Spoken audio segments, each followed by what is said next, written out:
Install reverse osmosis membranes. Loose the screws and lid.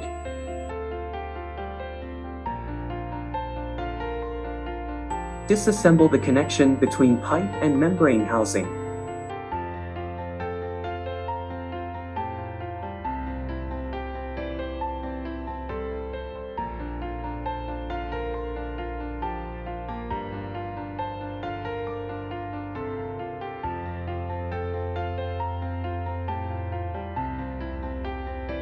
Apply the lubricating oil to both ends of the reverse osmosis membrane.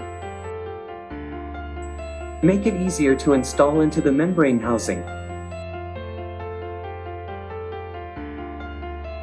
Make sure the arrow on the membrane is in the same direction as the arrow on the housing.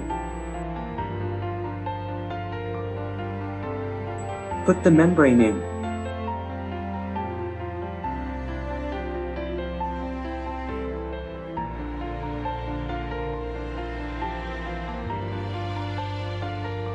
Cover the lid.